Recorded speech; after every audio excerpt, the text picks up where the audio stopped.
दोस्तों नमस्कार। दोस्तों, या तो भारत का लोकतंत्र ही बिकाऊ है या फिर भारत का लोकतंत्र अपने आप में एक बिजनेस मॉडल है जिसमें नौकरी चली गई तो फिर आपको 2 जून के लाले पड़ जाएंगे, लेकिन जिसमें सत्ता मिल गई तो उसके बाद स्थिति परिस्थिति देश के भीतर कोई सी भी रहे, आप करोड़ों अरबों के लाभालाभ के बीच में खेलते नजर आएंगे। इस बिजनेस मॉडल की आज बात की जाए, क्योंकि इस बिजनेस मॉडल के भीतर का सच यह है कि जिस देश के भीतर में हर दिन अपनी जिंदगी के आखिरी पैसे को निकालने के लिए पीएफ का पैसा जिसे कहते हैं, 80,000 लोग हर दिन पैसा निकाल रहे थे। तकरीबन 270 करोड़ हर दिन लोग निकाल रहे थे और इस देश के भीतर में हर दिन तकरीबन 30 से 40 लाख नौकरियां जा रही थी। अप्रैल और मई के महीने की यह स्थिति रही है, लेकिन इसी दौर में राजनीति इतनी जमकर होती है कि 25-25 करोड़ की बोलियां अगर विधायकों को लेकर लगती है तो आपको किस राज्य में ले जाएं, क्योंकि एक सामान्य सी स्थिति नहीं है। जिस देश के भीतर में लाखों लोगों और करोड़ों लोगों की नौकरी चली गई, जिस देश के भीतर में अपनी जिंदगी की जमा पूंजी किसी भी तरीके से जो आखिरी दिनों में काम आती है, पीएफ का पैसा, उसको निकालने के लिए होड़ लग गई और तकरीबन 36 लाख से ज्यादा लोगों ने पीएफ का अपना पैसा निकाल लिया है। उस देश के भीतर में जिनके हाथों में सत्ता है, उन्हें सत्ता की इतनी मजबूती चाहिए कि वह करोड़ों रुपए देने को तैयार हैं और दूसरी तरफ करोड़ों रुपए देकर खुद को बेचने के लिए भी वही प्रतिनिधि तैयार है जिसे जनता ने चुना है। यह कौन सी परिस्थिति है? यह लोकतंत्र बिकाऊ है या यह लोकतंत्र बिजनेस मॉडल पे चलता है? आज जरा सिलसिलेवार तरीके से समझने की कोशिश कीजिए, क्योंकि बोलियां जब लग रही हैं तो राजस्थान में तकरीबन 750 करोड़, राजस्थान से पहले याद कीजिए मध्य प्रदेश में भी तो एक बोली लगी थी जहां पे सत्ता इधर की उधर हो गई, 550 करोड़। गुजरात के भीतर की बोली सबसे कम है क्योंकि वहां सबसे ताकतवर स्थिति है, तो वहां की स्थिति में सिर्फ 270 करोड़ का खेल हुआ है। यह कौन सी स्थिति है?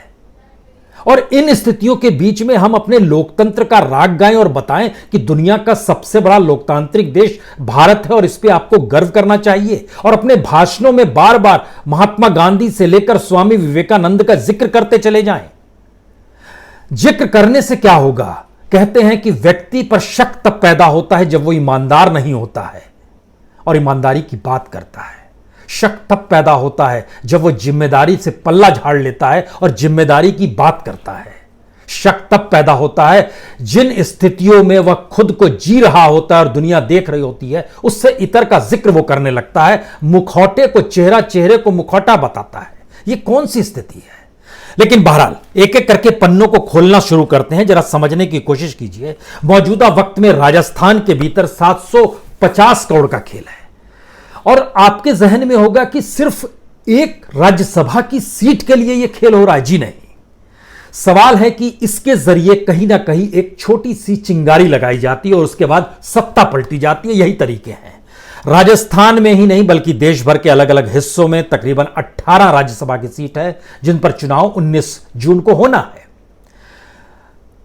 इन स्थितियों में कितना पैसा किसके पास है? जिसके पास पैसा है उसने पीएम केयर्स में पैसा क्यों नहीं डाल दिया? पीएम केयर्स तो इस देश की रखवाली के लिए बनाया गया है, जिसका कच्चा चिट्ठा कोई दिया नहीं जाएगा लेकिन इस देश के लिए काम किया जाएगा। तो इस देश की सबसे बड़ी पॉलिटिकल सत्ताधारी पार्टी बीजेपी ने वो पैसा पीएम केयर के हिस्से में क्यों नहीं डाला? पार्टी की तरफ से कोई फंड क्यों नहीं गया? यह सवाल आपके जहन में तब होना चाहिए जब लोकतंत्र की ही बोली लग रही हो और डेमोक्रेसी एक बिजनेस मॉडल में कन्वर्ट नजर आ रहा हो। राजस्थान के भीतर में कांग्रेस ने 2 उम्मीदवार खड़े किए हैं, केसी गोपाल और नीरज डांगी को। बीजेपी ने भी 2 उम्मीदवार खड़े कर दिए हैं, राजेंद्र गहलोत को और ओंकार सिंह को।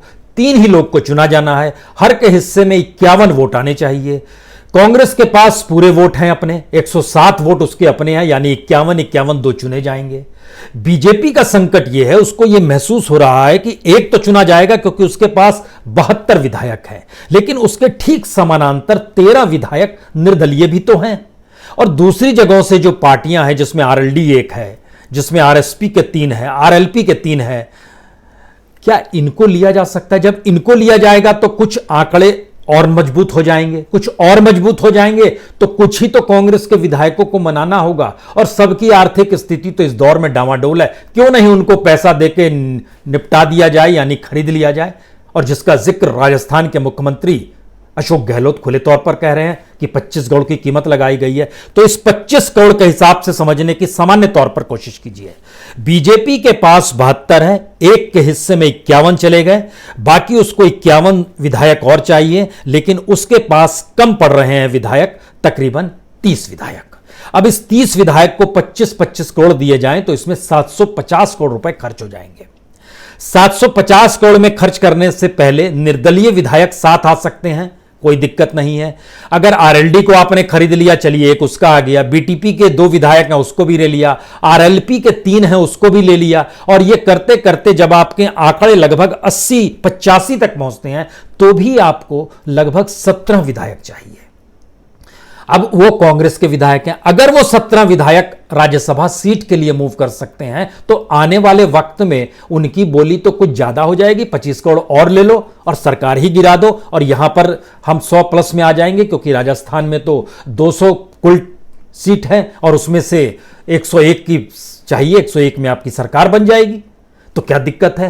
तो यह शुरुआत होती है कि इसके लिहाज से, लेकिन 750 करोड़ रुपए पार्टी के पास हैं क्या, अगर वहां के मुख्यमंत्री आरोप लगा रहे हैं। क्योंकि इसके ठीक समानांतर चलिएगा तो गुजरात की स्थिति बिल्कुल अलग है। गुजरात में भी, वहां पर भी 4 लोगों को चुना जाना है, और वहां पर बीजेपी ने 3 लोगों को अपने उतार दिया है, कांग्रेस ने 2 लोगों को उतार दिया, यानी मार्केट में फिर एक ज्यादा हो गया।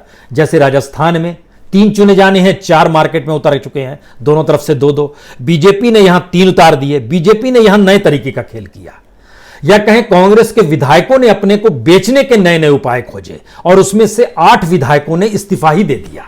अब 8 विधायकों के इस्तीफा देने से झटके में गुजरात जो 182 पर था वह नीचे आ गया, और आज की तारीख में वहां पर 10 सीट खाली है। 8 ने विधायक ने इस्तीफा दिया जो कांग्रेस के थे, और 2 विधायक ऐसे थे जिन पर कोर्ट केसेस चल रहे हैं। तो 172 के डाटा में आकर आप फंस गए, यहां पर आ गए। वहां पर कांग्रेस ने शक्ति सिंह गोहिल और भरत सिंह सोलंकी को उतारा, यह सोचकर उतारा कि उसके पास जो अपने 65 लोग हैं उसमें वो चीजों को मैनेज करेगा। साथ में एनसीपी का एक है, भारतीय ट्राइबल पार्टी है उसके 2 हैं, जिग्नेश मेवानी है वह भी एक है विधायक, वो साथ दे देगा कांग्रेस का। लेकिन यहां भी बीजेपी ने अपने तरीके से परिस्थिति शुरू की, क्योंकि उन्होंने 3 लोगों को उतारा था। अभय भारद्वाज थे, रामलीला बेन बारा थी, और नरहरी अमीन है। अब यहां पर इनको लगता है इन तीनों को चुना जाना हर हाल में है, तो यहां पर भी खेल हुआ। अब अगर यहां पर इन 8 लोगों की ही कीमत जोड़िएगा तो 8 लोग का मतलब है तकरीबन 200 करोड़, 25-25 करोड़ के हिसाब से। 200 करोड़ के अलावे जो खर्च हुए हैं, जानकारी आती है कि वह अब मनाने उनाने के चक्कर में लगभग 60-70 करोड़ और खर्च हो गए। लेकिन अब जो भी चीजें आएंगी वहां पर डेवलप होंगी, उसमें 25-25 करोड़ और जोड़ते चले जाइए। यानी लोकतंत्र की बोली किस तरीके से लगती है, यह उसका एक अनूठा रूप इससे पहले मध्य प्रदेश में नजर आया था, जब वहां के 22 विधायकों ने सीधे पाला बदल लिया। अब वो 22 विधायक अपने तौर पर वहां पर चुनाव के मैदान में भी जाना है, लेकिन इन सब के बीच राज्यसभा, और राज्यसभा की सीट के लिए उनके वोट वहां पर आ जाएंगे, और उसमें कांग्रेस को संकट शुरू हो जाएगा। वहां पर लेकिन कहा गया था कि 25 से 50 करोड़ के बीच में डील हुई थी, जो पैसा दिया गया था, लिया गया था, जो वहां पर वहां के उस वक्त के मुख्यमंत्री कमलनाथ ने आरोप लगाया, दिग्विजय सिंह ने आरोप लगाया। उन आंकड़ों में जाइएगा तो वो तकरीबन 550 करोड़ से 1000 करोड़ तक का होता है। यानी इस देश के भीतर में हमको राज्यसभा की सीट चाहिए, और राज्यसभा की सीट के साथ अब वो राज्य भी चाहिए। तो अगर कोई पैसा लगाता है, या बिजनेस मॉडल ये बहुत साफ तौर पर कहता है, अगर आप पैसा लगा रहे हैं तो आपको कुछ पैसा आना भी चाहिए। इसका मतलब है कि जिसके हाथ में सत्ता होती है वहां 100-2000 करोड़ कोई मायने ही नहीं रखते हैं। बड़ी छोटी रकम होती है ये किसी भी राज्य में जिसमें आपकी सत्ता हो जाए, और इतनी बड़ी तादाद में पैसा शुरुआत में लगाने के लिए इस देश के भीतर में बड़े चंद लोगों के पास है। तो कुछ ही लोग हैं जो मार्केट में पैसा लगा पाएंगे। जब वो पैसा लगा देंगे तो उसकी एवज में उनके पास जितना पैसा आएगा या जो रास्ते खुलेंगे वो कई गुना ज्यादा होंगे।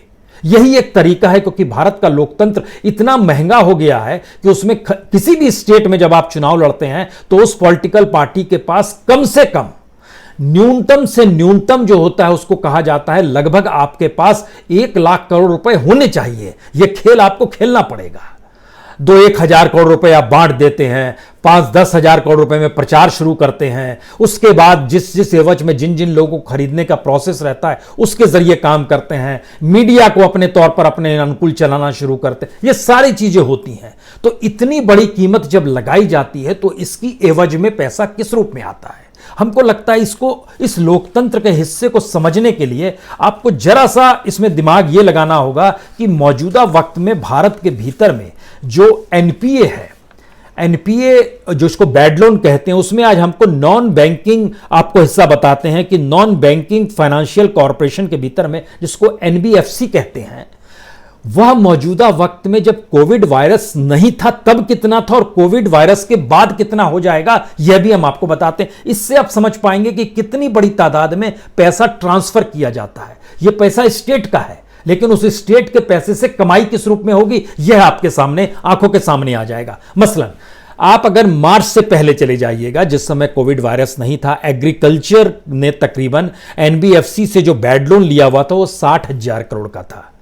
इंडस्ट्री ने जो लिया हुआ था वह 13,30,000 करोड़ का था। सर्विस सेक्टर ने लिया हुआ था वह 3,40,000 करोड़ का था। और रिटेल और दूसरे लोन जो लिए गए थे वो तकरीबन 6,20,000 करोड़ के थे। सबको मिला दीजिएगा तो तकरीबन 23,50,000 लोन जो बैड लोन में एनबीएफसी के मातहत थे वह तब थे जब वायरस नहीं था, कोविड नहीं था, लॉकडाउन नहीं था, उससे पहले की स्थिति।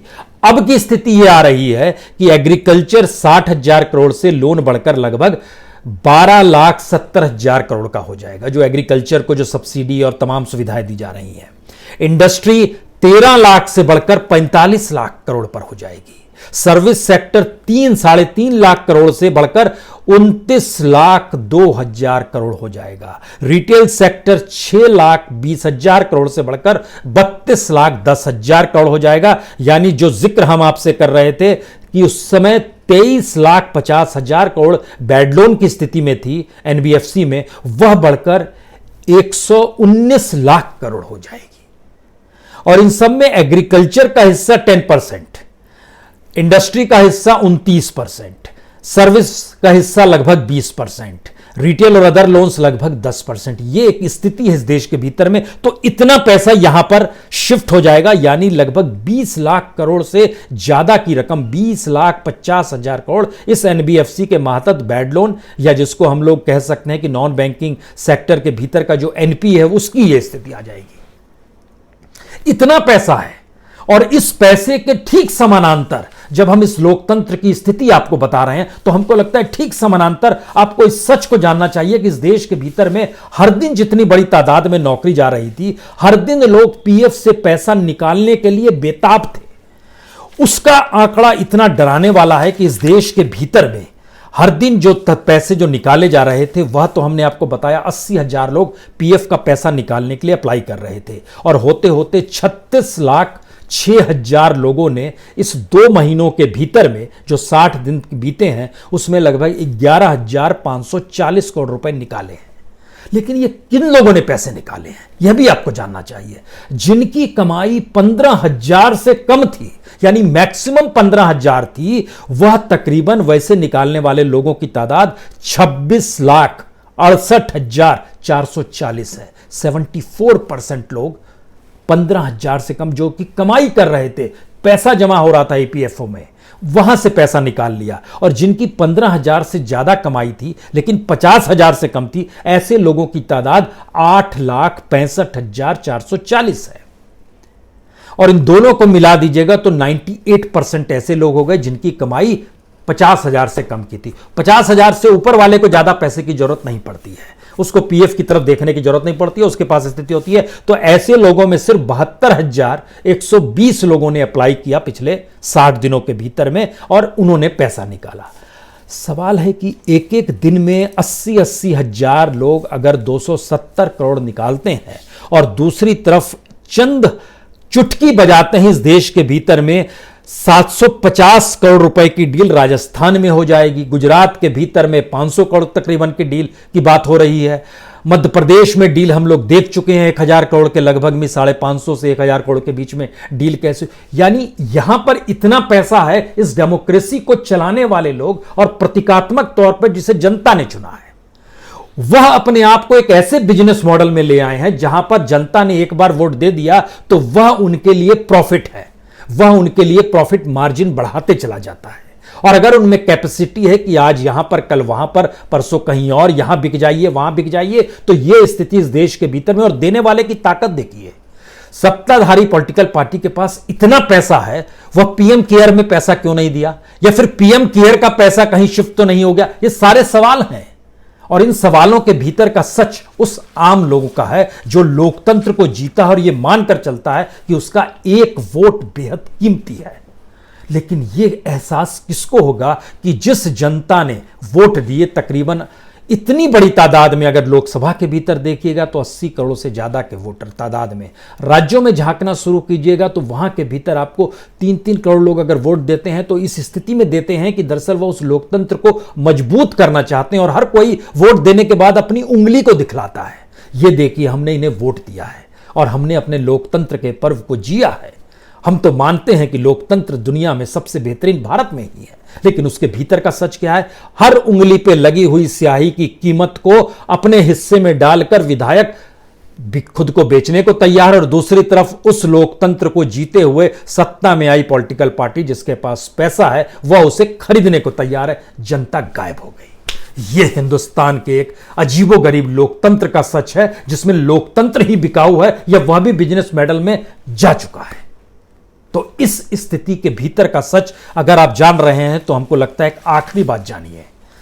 आखिरी बात सुप्रीम कोर्ट से जुड़ी हुई है। वो सुप्रीम कोर्ट ने जान लिया कि प्रधानमंत्री और गृह मंत्रालय का कोई मतलब नहीं है जो कहते हैं कि नौकरी से निकाल दिया जाएगा तो नौकरी से निकालने वाले को दंड दिया जाए। सुप्रीम कोर्ट ने बोला ये हम नहीं कर सकते। यानी सुप्रीम कोर्ट जानता है एक कंपनी चलाने वाले के हक क्या हैं। वह यह भी जानता है सुप्रीम कोर्ट कि किस रूप में प्रधानमंत्री और गृह मंत्रालय जो कह रहे हैं वो गलत कह रहे हैं, तो वो उनके हिस्से में नहीं आता है।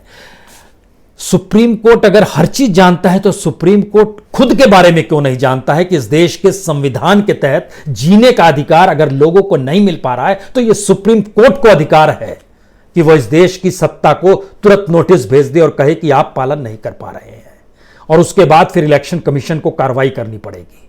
सुप्रीम कोर्ट अपने ही हक को नहीं जानता है। लेकिन गजब की स्थिति है। एम्प्लॉयर और एम्प्लॉय खुद तय करें कैसे निकलेंगे परखेंगे।